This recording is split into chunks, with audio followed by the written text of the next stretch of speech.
ಪಹಲ್ಗಾಮ್ನ ದುರಂತ ನರಮೇಧ ಆದಾಗಿಂದ ಜಮ್ಮು ಮತ್ತು ಕಾಶ್ಮೀರದಲ್ಲಿ ಹೆಚ್ಚಿನ ಭದ್ರತೆಯನ್ನು ಸೇನೆ ಹಾಗೂ ಸರ್ಕಾರ ನೀಡಿರುವಂಥದ್ದು ಈ ಸದ್ಯದ ಮಟ್ಟಿಗೆ ಪ್ರವಾಸಿ ತಾಣವಾಗಿರುವಂಥ ಗುಲ್ಮಾರ್ಗ್ನ ಬಳಿ ನಾನು ಬಂದಿದ್ದೇನೆ. ಇಲ್ಲಿ ನಾನು ಹೇಳಿದಂತೆ ಪ್ರತಿ ಗಂಟೆ ಪ್ರತಿ ನಿಮಿಷ ಪ್ರತಿ ಕ್ಷಣವೂ ಕೂಡ ಪೊಲೀಸರ ಭದ್ರತೆ ಒಂದು ಕಡೆ ಆದರೆ ಸೇನೆಯ ಭದ್ರತೆ ಮತ್ತೊಂದು ಕಡೆ ಆಗ್ತಿರುವಂಥದ್ದು.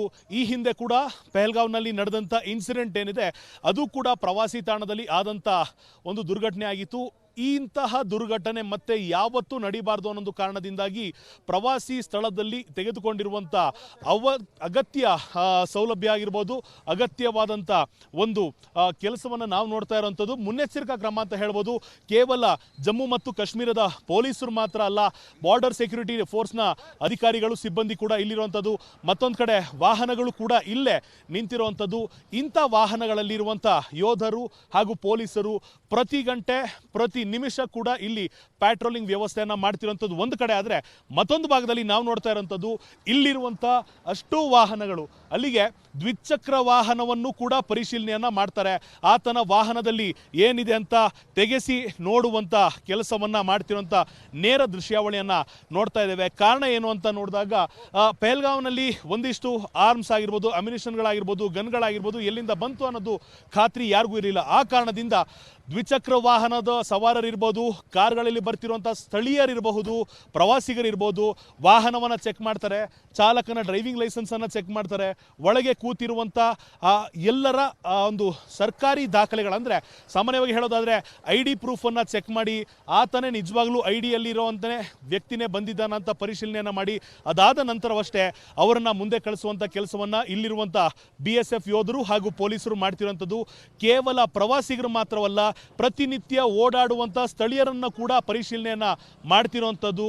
ಕಾರಣ ಏನು ಅಂತ ನೋಡಿದಾಗ ಭದ್ರತೆ ಅಂತ ಬಂದಾಗ ಭದ್ರತೆಯ ಮುಂದೆ ಇನ್ನೆಲ್ಲವೂ ಕೂಡ ಸಣ್ಣದ್ದು.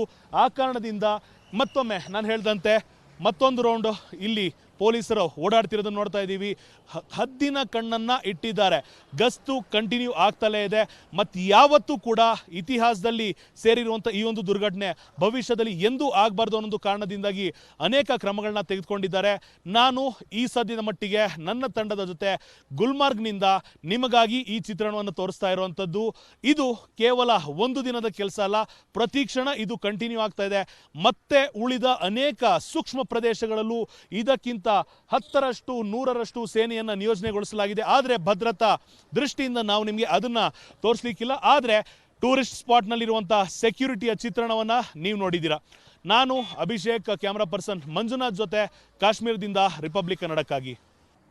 ಪಹಲ್ಗಾಮ್ನ ದುರಂತ ನರಮೇಧ ಆದಾಗಿಂದ ಜಮ್ಮು ಮತ್ತು ಕಾಶ್ಮೀರದಲ್ಲಿ ಹೆಚ್ಚಿನ ಭದ್ರತೆಯನ್ನು ಸೇನೆ ಹಾಗೂ ಸರ್ಕಾರ ನೀಡಿರುವಂಥದ್ದು ಈ ಸದ್ಯದ ಮಟ್ಟಿಗೆ ಪ್ರವಾಸಿ ತಾಣವಾಗಿರುವಂಥ ಗುಲ್ಮಾರ್ಗ್ನ ಬಳಿ ನಾನು ಬಂದಿದ್ದೇನೆ.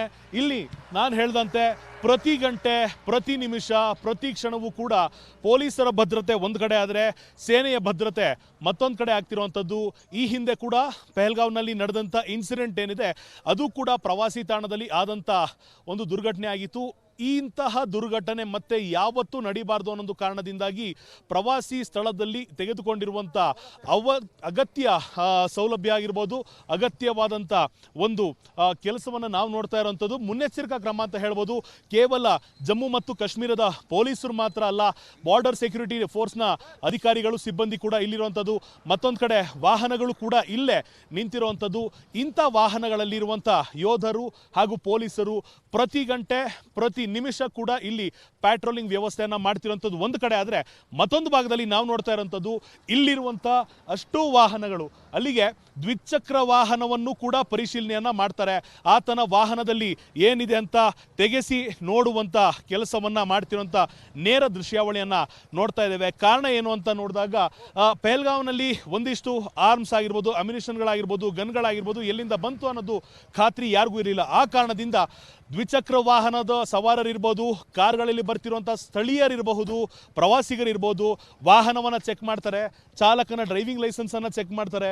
ಒಳಗೆ ಕೂತಿರುವಂಥ ಎಲ್ಲರ ಒಂದು ಸರ್ಕಾರಿ ದಾಖಲೆಗಳಂದರೆ ಸಾಮಾನ್ಯವಾಗಿ ಹೇಳೋದಾದರೆ ID ಪ್ರೂಫನ್ನು ಚೆಕ್ ಮಾಡಿ ಆತನೇ ನಿಜವಾಗ್ಲೂ IDಯಲ್ಲಿರೋವಂಥನೇ ವ್ಯಕ್ತಿನೇ ಬಂದಿದ್ದಾನಂತ ಪರಿಶೀಲನೆಯನ್ನು ಮಾಡಿ ಅದಾದ ನಂತರವಷ್ಟೇ ಅವರನ್ನು ಮುಂದೆ ಕಳಿಸುವಂಥ ಕೆಲಸವನ್ನು ಇಲ್ಲಿರುವಂಥ BSF ಯೋಧರು ಹಾಗೂ ಪೊಲೀಸರು ಮಾಡ್ತಿರುವಂಥದ್ದು. ಕೇವಲ ಪ್ರವಾಸಿಗರು ಮಾತ್ರವಲ್ಲ, ಪ್ರತಿನಿತ್ಯ ಓಡಾಡುವಂಥ ಸ್ಥಳೀಯರನ್ನು ಕೂಡ ಪರಿಶೀಲನೆಯನ್ನು ಮಾಡ್ತಿರೋವಂಥದ್ದು. ಕಾರಣ ಏನು ಅಂತ ನೋಡಿದಾಗ ಭದ್ರತೆ ಅಂತ ಬಂದಾಗ ಭದ್ರತೆಯ ಮುಂದೆ ಇನ್ನೆಲ್ಲವೂ ಕೂಡ ಸಣ್ಣದ್ದು. ಆ ಕಾರಣದಿಂದ ಮತ್ತೊಮ್ಮೆ ನಾನು ಹೇಳಿದಂತೆ ಮತ್ತೊಂದು ರೌಂಡ್ ಇಲ್ಲಿ ಪೊಲೀಸರು ಓಡಾಡ್ತಿರೋದನ್ನು ನೋಡ್ತಾ ಇದ್ದೀವಿ. ಹದ್ದಿನ ಕಣ್ಣನ್ನು ಇಟ್ಟಿದ್ದಾರೆ. ಗಸ್ತು ಕಂಟಿನ್ಯೂ ಆಗ್ತಲೇ ಇದೆ. ಮತ್ತು ಯಾವತ್ತೂ ಕೂಡ ಇತಿಹಾಸದಲ್ಲಿ ಸೇರಿರುವಂಥ ಈ ಒಂದು ದುರ್ಘಟನೆ ಭವಿಷ್ಯದಲ್ಲಿ ಎಂದೂ ಆಗಬಾರ್ದು ಅನ್ನೋ ಕಾರಣದಿಂದಾಗಿ ಅನೇಕ ಕ್ರಮಗಳನ್ನ ತೆಗೆದುಕೊಂಡಿದ್ದಾರೆ. ನಾನು ಈ ಸದ್ಯದ ಮಟ್ಟಿಗೆ ನನ್ನ ತಂಡದ ಜೊತೆ ಗುಲ್ಮಾರ್ಗ್ನಿಂದ ನಿಮಗಾಗಿ ಈ ಚಿತ್ರಣವನ್ನು ತೋರಿಸ್ತಾ ಇರುವಂಥದ್ದು. ಇದು ಕೇವಲ ಒಂದು ದಿನದ ಕೆಲಸ ಅಲ್ಲ, ಪ್ರತಿ ಕ್ಷಣ ಇದು ಕಂಟಿನ್ಯೂ ಆಗ್ತಾ ಇದೆ.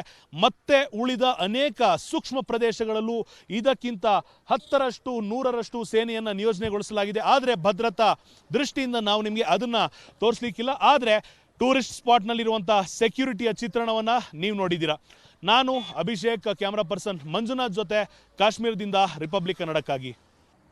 ಪಹಲ್ಗಾಮ್ನ ದುರಂತ ನರಮೇಧ ಆದಾಗಿಂದ ಜಮ್ಮು ಮತ್ತು ಕಾಶ್ಮೀರದಲ್ಲಿ ಹೆಚ್ಚಿನ ಭದ್ರತೆಯನ್ನು ಸೇನೆ ಹಾಗೂ ಸರ್ಕಾರ ನೀಡಿರುವಂಥದ್ದು. ಈ ಸದ್ಯದ ಮಟ್ಟಿಗೆ ಪ್ರವಾಸಿ ತಾಣವಾಗಿರುವಂಥ ಗುಲ್ಮಾರ್ಗ್ನ ಬಳಿ ನಾನು ಬಂದಿದ್ದೇನೆ. ಇಲ್ಲಿ ನಾನು ಹೇಳಿದಂತೆ ಪ್ರತಿ ಗಂಟೆ, ಪ್ರತಿ ನಿಮಿಷ, ಪ್ರತಿ ಕ್ಷಣವೂ ಕೂಡ ಪೊಲೀಸರ ಭದ್ರತೆ ಒಂದು ಕಡೆ ಆದರೆ ಸೇನೆಯ ಭದ್ರತೆ ಮತ್ತೊಂದು ಕಡೆ ಆಗ್ತಿರುವಂಥದ್ದು. ಈ ಹಿಂದೆ ಕೂಡ ಪಹಲ್ಗಾಮ್ನಲ್ಲಿ ನಡೆದಂಥ ಇನ್ಸಿಡೆಂಟ್ ಏನಿದೆ ಅದು ಕೂಡ ಪ್ರವಾಸಿ ತಾಣದಲ್ಲಿ ಆದಂಥ ಒಂದು ದುರ್ಘಟನೆ ಆಗಿತ್ತು. ಇಂತಹ ದುರ್ಘಟನೆ ಮತ್ತೆ ಯಾವತ್ತೂ ನಡೀಬಾರ್ದು ಅನ್ನೋ ಕಾರಣದಿಂದಾಗಿ ಪ್ರವಾಸಿ ಸ್ಥಳದಲ್ಲಿ ತೆಗೆದುಕೊಂಡಿರುವಂಥ ಅಗತ್ಯ ಸೌಲಭ್ಯ ಆಗಿರ್ಬೋದು, ಅಗತ್ಯವಾದಂಥ ಒಂದು ಕೆಲಸವನ್ನು ನಾವು ನೋಡ್ತಾ ಇರುವಂಥದ್ದು. ಮುನ್ನೆಚ್ಚರಿಕಾ ಕ್ರಮ ಅಂತ ಹೇಳ್ಬೋದು. ಕೇವಲ ಜಮ್ಮು ಮತ್ತು ಕಾಶ್ಮೀರದ ಪೊಲೀಸರು ಮಾತ್ರ ಅಲ್ಲ, ಬಾರ್ಡರ್ ಸೆಕ್ಯೂರಿಟಿ ಫೋರ್ಸ್ನ ಅಧಿಕಾರಿಗಳು, ಸಿಬ್ಬಂದಿ ಕೂಡ ಇಲ್ಲಿರುವಂಥದ್ದು. ಮತ್ತೊಂದು ಕಡೆ ವಾಹನಗಳು ಕೂಡ ಇಲ್ಲೇ ನಿಂತಿರುವಂಥದ್ದು. ಇಂಥ ವಾಹನಗಳಲ್ಲಿರುವಂಥ ಯೋಧರು ಹಾಗೂ ಪೊಲೀಸರು ಪ್ರತಿ ಗಂಟೆ, ಪ್ರತಿ ನಿಮಿಷ ಕೂಡ ಇಲ್ಲಿ ಪ್ಯಾಟ್ರೋಲಿಂಗ್ ವ್ಯವಸ್ಥೆಯನ್ನು ಮಾಡ್ತಿರುವಂಥದ್ದು ಒಂದು ಕಡೆ ಆದರೆ, ಮತ್ತೊಂದು ಭಾಗದಲ್ಲಿ ನಾವು ನೋಡ್ತಾ ಇರುವಂಥದ್ದು ಇಲ್ಲಿರುವಂಥ ಅಷ್ಟೂ ವಾಹನಗಳು ಅಲ್ಲಿಗೆ ದ್ವಿಚಕ್ರ ವಾಹನವನ್ನು ಕೂಡ ಪರಿಶೀಲನೆಯನ್ನು ಮಾಡ್ತಾರೆ.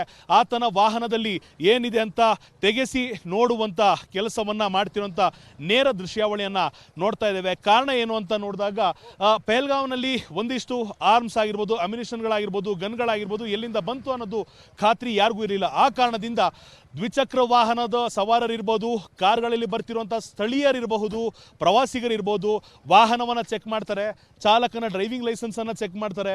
ಒಳಗೆ ಕೂತಿರುವಂಥ ಎಲ್ಲರ ಒಂದು ಸರ್ಕಾರಿ ದಾಖಲೆಗಳಂದರೆ ಸಾಮಾನ್ಯವಾಗಿ ಹೇಳೋದಾದರೆ ID ಪ್ರೂಫನ್ನು ಚೆಕ್ ಮಾಡಿ ಆತನೇ ನಿಜವಾಗ್ಲೂ IDಯಲ್ಲಿರೋವಂಥನೇ ವ್ಯಕ್ತಿನೇ ಬಂದಿದ್ದಾನಂತ ಪರಿಶೀಲನೆಯನ್ನು ಮಾಡಿ ಅದಾದ ನಂತರವಷ್ಟೇ ಅವರನ್ನು ಮುಂದೆ ಕಳಿಸುವಂಥ ಕೆಲಸವನ್ನು ಇಲ್ಲಿರುವಂಥ BSF ಯೋಧರು ಹಾಗೂ ಪೊಲೀಸರು ಮಾಡ್ತಿರುವಂಥದ್ದು. ಕೇವಲ ಪ್ರವಾಸಿಗರು ಮಾತ್ರವಲ್ಲ, ಪ್ರತಿನಿತ್ಯ ಓಡಾಡುವಂಥ ಸ್ಥಳೀಯರನ್ನು ಕೂಡ ಪರಿಶೀಲನೆಯನ್ನು ಮಾಡ್ತಿರುವಂಥದ್ದು. ಕಾರಣ ಏನು ಅಂತ ನೋಡಿದಾಗ ಭದ್ರತೆ ಅಂತ ಬಂದಾಗ ಭದ್ರತೆಯ ಮುಂದೆ ಇನ್ನೆಲ್ಲವೂ ಕೂಡ ಸಣ್ಣದ್ದು. ಆ ಕಾರಣದಿಂದ ಮತ್ತೊಮ್ಮೆ ನಾನು ಹೇಳಿದಂತೆ ಮತ್ತೊಂದು ರೌಂಡ್ ಇಲ್ಲಿ ಪೊಲೀಸರು ಓಡಾಡ್ತಿರೋದನ್ನು ನೋಡ್ತಾ ಇದ್ದೀವಿ. ಹದ್ದಿನ ಕಣ್ಣನ್ನು ಇಟ್ಟಿದ್ದಾರೆ. ಗಸ್ತು ಕಂಟಿನ್ಯೂ ಆಗ್ತಲೇ ಇದೆ. ಮತ್ತು ಯಾವತ್ತೂ ಕೂಡ ಇತಿಹಾಸದಲ್ಲಿ ಸೇರಿರುವಂಥ ಈ ಒಂದು ದುರ್ಘಟನೆ ಭವಿಷ್ಯದಲ್ಲಿ ಎಂದೂ ಆಗಬಾರ್ದು ಅನ್ನೋ ಕಾರಣದಿಂದಾಗಿ ಅನೇಕ ಕ್ರಮಗಳನ್ನ ತೆಗೆದುಕೊಂಡಿದ್ದಾರೆ. ನಾನು ಈ ಸದ್ಯದ ಮಟ್ಟಿಗೆ ನನ್ನ ತಂಡದ ಜೊತೆ ಗುಲ್ಮಾರ್ಗ್ನಿಂದ ನಿಮಗಾಗಿ ಈ ಚಿತ್ರಣವನ್ನು ತೋರಿಸ್ತಾ ಇರುವಂಥದ್ದು. ಇದು ಕೇವಲ ಒಂದು ದಿನದ ಕೆಲಸ ಅಲ್ಲ, ಪ್ರತಿ ಕ್ಷಣ ಇದು ಕಂಟಿನ್ಯೂ ಆಗ್ತಾ ಇದೆ. ಮತ್ತೆ ಉಳಿದ ಅನೇಕ ಸೂಕ್ಷ್ಮ ಪ್ರದೇಶಗಳಲ್ಲೂ ಇದಕ್ಕಿಂತ 10ರಷ್ಟು 100ರಷ್ಟು ಸೇನೆಯನ್ನು ನಿಯೋಜನೆಗೊಳಿಸಲಾಗಿದೆ. ಆದರೆ ಭದ್ರತಾ ದೃಷ್ಟಿಯಿಂದ ನಾವು ನಿಮಗೆ ಅದನ್ನು ತೋರಿಸಲಿಕ್ಕಿಲ್ಲ. ಆದರೆ ಟೂರಿಸ್ಟ್ ಸ್ಪಾಟ್ನಲ್ಲಿರುವಂಥ ಸೆಕ್ಯೂರಿಟಿಯ ಚಿತ್ರಣವನ್ನು ನೀವು ನೋಡಿದ್ದೀರಾ. ನಾನು ಅಭಿಷೇಕ್, ಕ್ಯಾಮ್ರಾ ಪರ್ಸನ್ ಮಂಜುನಾಥ್ ಜೊತೆ ಕಾಶ್ಮೀರದಿಂದ ರಿಪಬ್ಲಿಕ್ ಕನ್ನಡಕ್ಕಾಗಿ.